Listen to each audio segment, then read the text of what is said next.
ರಾಷ್ಟ್ರಪತಿ ಭವನದಲ್ಲಿ ಇವತ್ತು ಮೋದಿ ಪ್ರಮಾಣ ವಚನವನ್ನ ಸ್ವೀಕಾರ ಮಾಡಲಿದ್ದಾರೆ. ಇನ್ನು ದೆಹಲಿ ಪೊಲೀಸರಿಂದ 5 ಹಂತದಲ್ಲಿ ಭದ್ರತೆಯನ್ನ ಹೆಚ್ಚಳ ಮಾಡಲಾಗಿದೆ.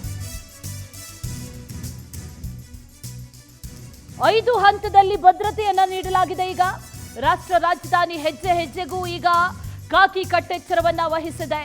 ರಾಷ್ಟ್ರಪತಿ ಭವನ, ಕರ್ತವ್ಯ ಪಥ, ಅದರ ಸುತ್ತಲೂ ಕೂಡ ಬಿಗಿ ಭದ್ರತೆಯನ್ನ ವಹಿಸಲಾಗಿದೆ.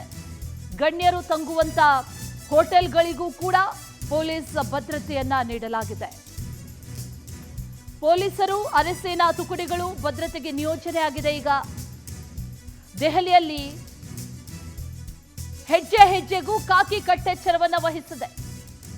ಇನ್ನು 3 ದಿನ ಡ್ರೋನ್ ಹಾರಾಟವನ್ನ ಕೂಡ ನಿಷೇಧಿಸಿ ಆದೇಶವನ್ನ ಹೊರಡಿಸಲಾಗಿದೆ. ಅನೇಕರು ಆಗಮಿಸ್ತಾ ಇದ್ದಾರೆ, ಅನೇಕ ಗಣ್ಯರು ಆಗಮಿಸ್ತಾರೆ, ದೇಶ ವಿದೇಶಗಳಿಂದ ಆಗಮಿಸ್ತಾ ಇದ್ದಾರೆ.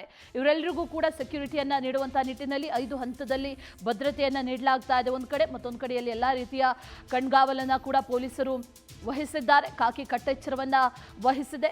3 ದಿನ ಡ್ರೋನ್ ಹಾರಾಟವನ್ನ ಕೂಡ ನಿಷೇಧ ಮಾಡಲಾಗಿದೆ.